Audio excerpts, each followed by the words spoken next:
Our lesson for today is all about transforming equations into quadratic equations.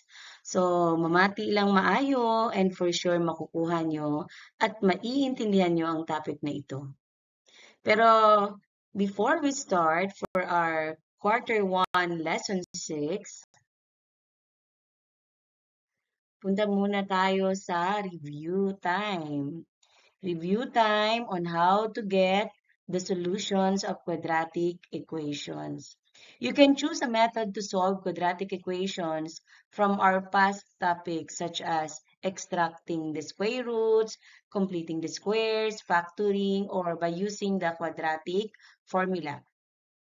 But for this presentation, I use factoring like this tic-tac-toe method. Kasi for me, para mas madali yung maintindihan, mas athag, I choose this tic-tac-toe method. So, ito yung mga answer natin, 1, 2, 6. Kahit anong method na gamitin ay pwede. Yan. So, let's start. Number 1. One example natin, ang x squared minus 4x plus 4, napakadali nitong answeran by using factoring. Kaya naman, gumamit ako ng tic-tac-toe method. So, alam niyo naman kung paano gamitin ang tic-tac-toe. Sa taas, we have the x squared minus 4x plus 4. Tapos yung first column natin, anong factors ng x squared? We have x and x. Ang factors ng 4 is negative 2 and negative 2 kasi ang middle term natin is negative 4x. Then cross multiply. From here, nakakuha tayo ng x minus 2, ang una nating factor. Ang pangalawa, actually they're the same, x minus 2. I mean x minus 2. So pag kinuha natin ang roots niyan, from x minus 2, magiging x is equal to 2. So x is equal to 2.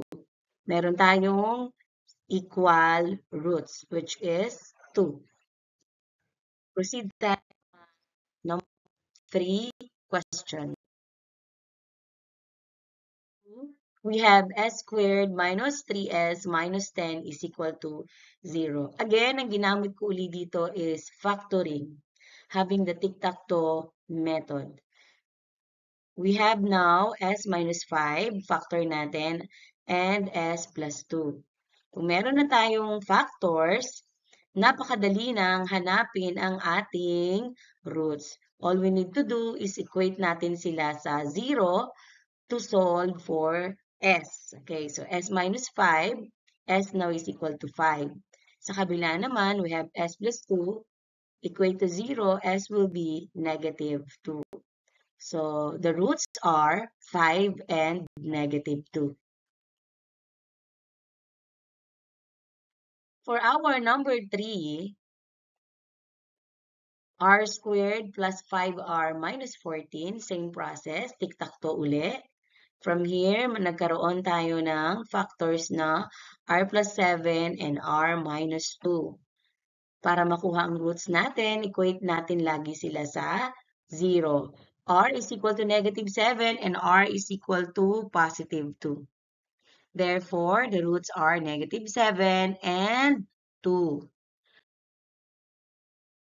Number 4, 2m squared plus 5m plus 2 is equal to 0. Again, tic-tac-toe method.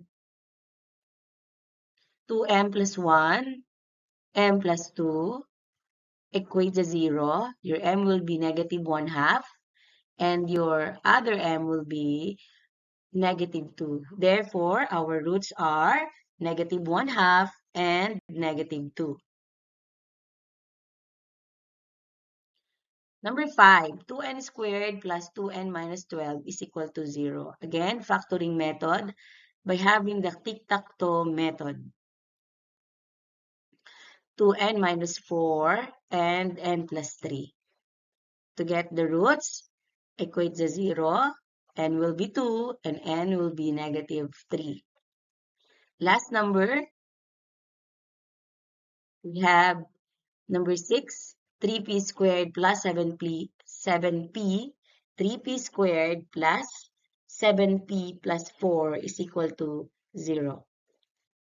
Another tic-tac-toe, ayan dyan sa screen natin. So, ang nakuha nating factors, 3p plus 4 and p plus 1. Equate natin lahat sila sa 0. P is equal to negative 4/3 and p is equal to negative 1. The roots now are 1, negative 1, and negative 4/3. Sa palagay ko naman, class, review lang yan. Pero kung gusto nyo balikan yung about sa tic-tac-toe, meron akong separate video na pwede nyong mapanood anytime, anywhere. Okay, this time, before we proceed to our topic sa transforming, review ulit tayo regarding expressing your answer in simplest form kung ang given ay rational expression. Example this one, you have 1 over x plus 2x over 5. Yan, fraction yan, rational yan, class. Rational algebraic expression. So, unang-unang gagawin natin dyan, first step natin is let's find the LCD or the least common denominator. To get the LCD, just multiply your denominator. X times 5 is equal to 5x. And after that, class, multiply both sides by the LCD. So, yung 1 over x by 5x, yung 2x over 5, 5x din. Okay. Ngayon, kung i-multiply natin si 1 over x kay 5x, since na meron na siyang x, 5 na lang ang gagamitin natin. Kung sa 2x naman, i-multiply na 2x over 5, kung i-multiply natin sa 5x, makakancel natin yung 5. So, x na lang. So, we will have 5 times 1 and 2x times x. So, again, 5 times 1 plus 2x times x, 5 plus 2x squared. And arrange natin in standard form. So, we have 2x squared plus 5. For number 2, class, we have 4 over x minus 2x minus 1 over 5. Same process with number 1, find the LCD. Multiply lang natin yung denominator, which is 5 times x or x times 5 equals 5x. And after that, multiply both sides by their LCD. So, meron itong x sa kabila, yung kabila naman 5 and 5.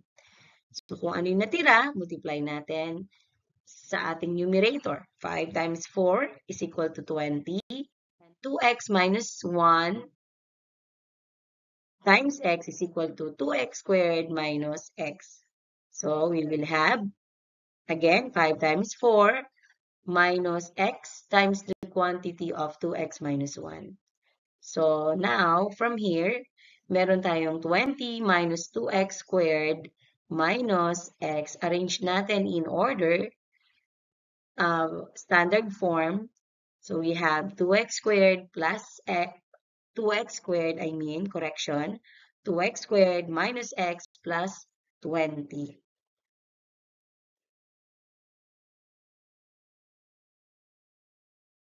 Next, okay.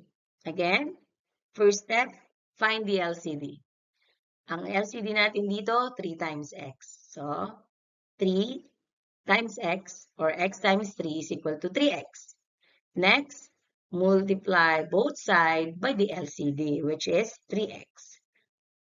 Sa first natin, sa 2x minus 3, meron 3. So, cancel ang 3. Sa kabila naman, may x na. So, cancel ang x. Yan. Ngayon, anong mga natira? You have x times 2x, x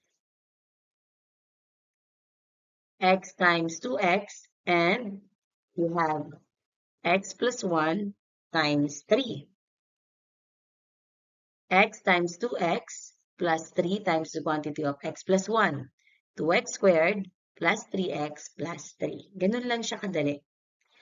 Okay. example, we have this one class. So we have x minus 5 over 2x plus x plus 1 over x minus 2. First is you have to find the LCD. Dalawa yung LCD natin dito. 2x and x minus 2. After nun, multiply both sides by the LCD. Yung first natin, yung x minus 5 over 2x, first term natin dito, meron siyang denominator na 2x, kaya pwede natin makancel yung 2x. Sa susunod na term naman, you have x minus 2, kaya pwede natin ma-subtract or ma-cancel ang ating LCD na x minus 2. Kung saan natin minultiply ang both sides. So, we have now x minus 2 times x minus 5, the quantity of x minus 5, and the quantity of x plus 1 times 2x. Okay. By FOIL method, sa first term, sa pangalawang term naman, by distributive property, nakakam up tayo sa x squared minus 2x minus 5x plus 10 plus 2x squared plus 2x. Ngayon, combining like terms na tayo, mga class. Combining like terms. Anong parehas ni 2x squared? X squared. Kaya, we will have 3x. Si negative 2x and positive, magiging 0 yan. Cancel na lang. Kasi 2x plus 2x equals 0. Negative 2x plus 2x is equal to 0. So, ang matitira na lang, class, is 3x squared minus 5x plus 10. Okay. Do you understand? Kung hindi masyado maintindihan, pwedeng balikan ng balikan ang ating mga previous lessons at saka previous slides. For our next topic,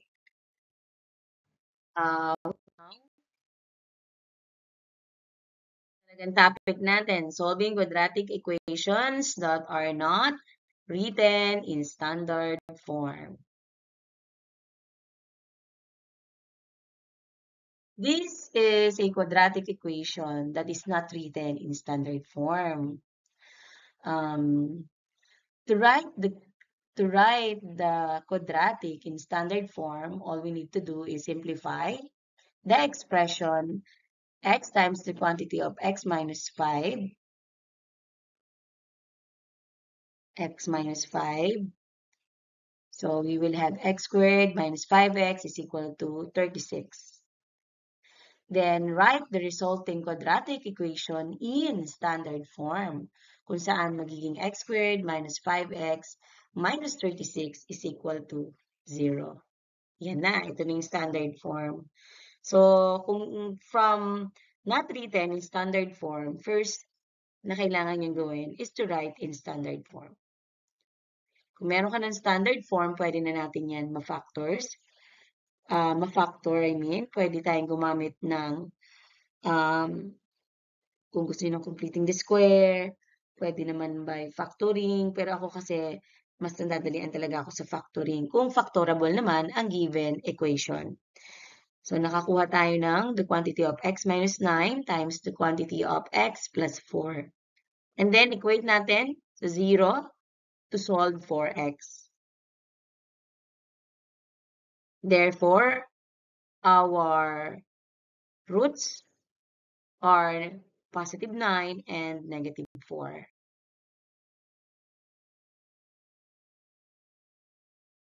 Next, find the roots of the equation, the quantity of x plus 5 squared plus the quantity of x minus 2 squared is equal to 37.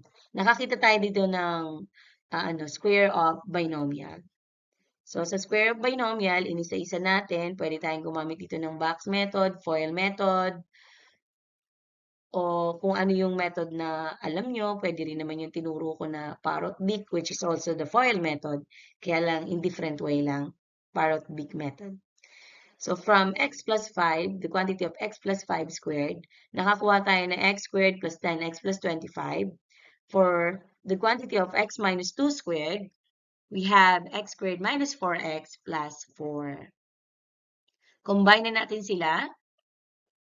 Set aside muna natin ng 37. Pag combine natin sa kanila, class, nakakuha naman tayo ng 2x squared plus 6x plus 29 at doon ko na sinama si negative 37 from right side going to left side ng equation para mas simple, mag-change tayo ng sign. Alam nyo naman yan.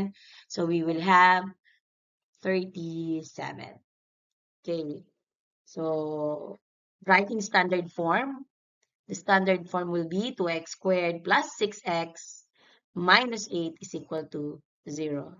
Factor na natin, having the tic-tac-toe. Okay. So, the two factors are 2x minus 2 and yung isa naman is x plus 4. Equate sa 0, your x is equal to 2 over 2 or 1. At yung isa, x plus 4 is equal to 0, x will be equal to negative 4. So, the roots are 1 and negative 4. For our number 3, the given rational algebraic equation can be transformed into a quadratic equation.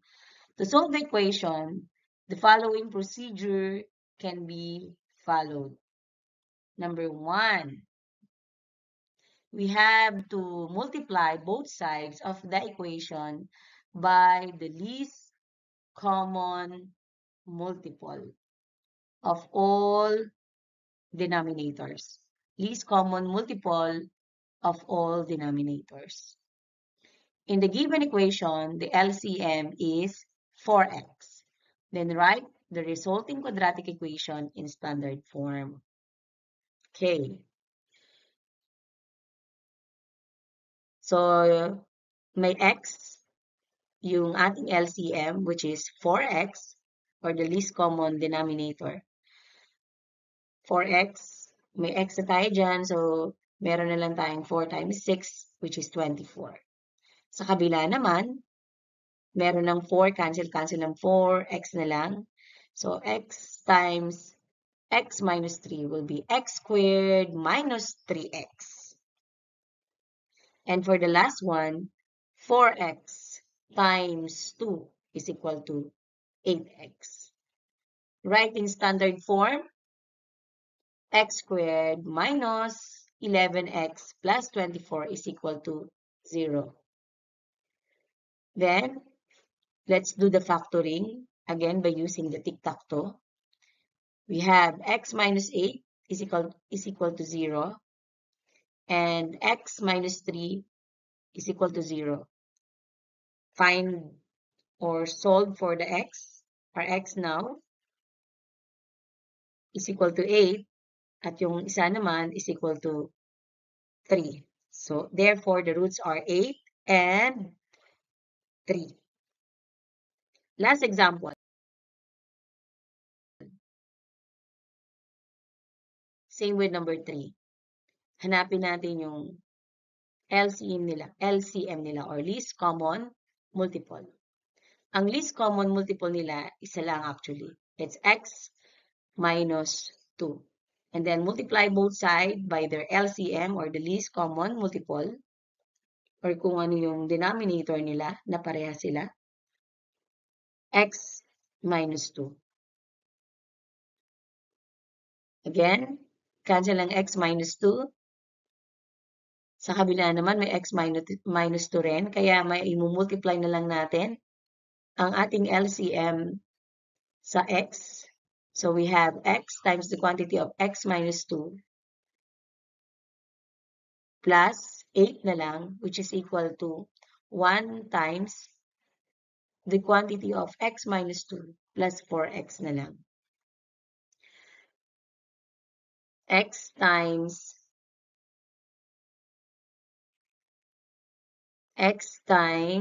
the quantity of x minus 2, ito yung 8. Ito naman yung 1 times x minus 2. At ang last naman, ito yung 4x. Kinopya na lang natin yung 4x.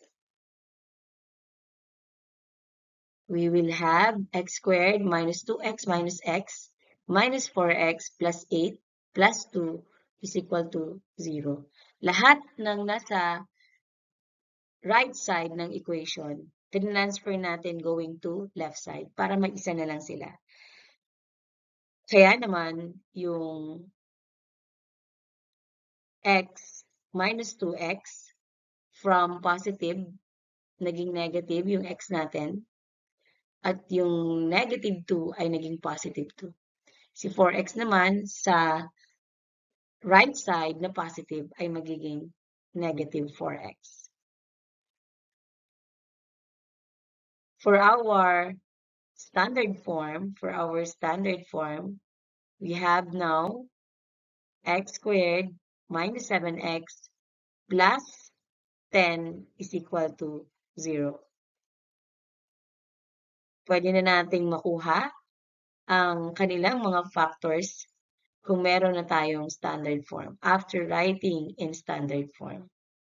Again, having the tic-tac-toe method, x now is equal to 5 and x equals 2.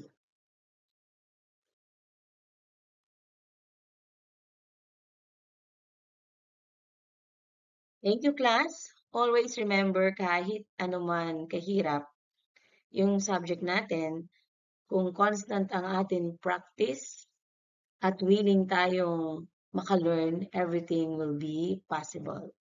Always remember, without mathematics, there's nothing you can do. Everything around you is mathematics. Everything around you is numbers. Goodbye, class, and have a good day.